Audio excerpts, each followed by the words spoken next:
In this video, I want to talk about one of my favorite plugins, the McDsp ML4000. This is one of those desert island plugins. For rock music or anything where you need the vocal to cut right through, it's amazing. Now, initially it was designed as a mastering limiter, as you can see right there, mastering limiter. But what it gives you is compressor, expander, and gate on each of 4 frequency ranges, and you can change the crossover points right up here. Plus, at the end of that, it gives you a very transparent mastering limiter. So you can make that vocal sit right where you want it. You can use this to EQ. You can use this to compress just the frequencies that you need to. Now, in this case, I have somewhat of a difficult vocal. Let's take a listen to the unprocessed vocal.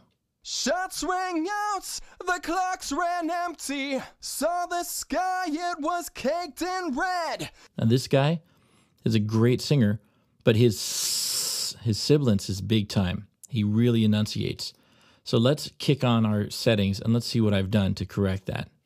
Shots rang out, the clocks ran empty. Let's tighten that S up. So I'm going to solo just the high frequency section of our compressor. Now that's everything above 7,500 hertz. Let's lower that down to about 5,000. There we go. Now we're hearing the S's quite a bit. Now we've compressed that a little bit further by just pulling our threshold down. Shots rang out, the clocks ran empty. Saw the sky, it was caked in red. Now I can bring my gain up and still have a nice bright vocal, even though we've taken all the power out of the S's. Now let's listen to his mid-range and see if we can do the same kind of thing. Let's listen without any compression.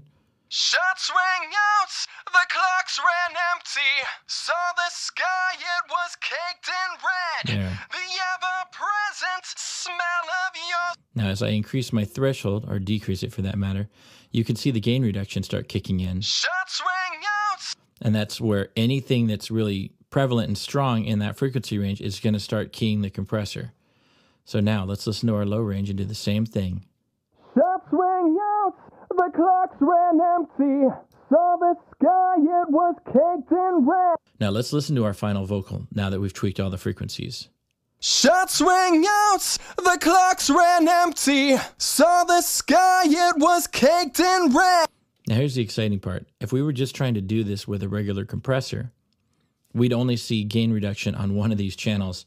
And as soon as he said shots ran out, it would destroy the volume. It would pull the volume back on all the frequencies. Well, in here, you can see each of the gain reduction or compressor meters keying at different points with different amounts. So it's dynamic. So what it's doing is basically turning the volume up and down on his mid-range and on his bass and on his high end dynamically. So it gives us the loudest possible vocal.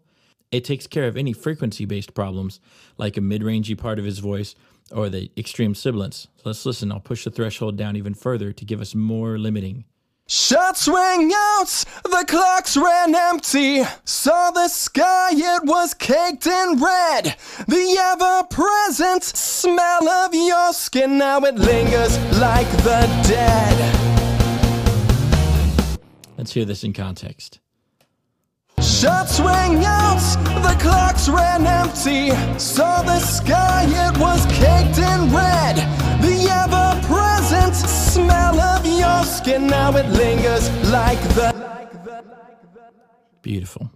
And that's how we make our vocals sit in a rock mix using ML4000.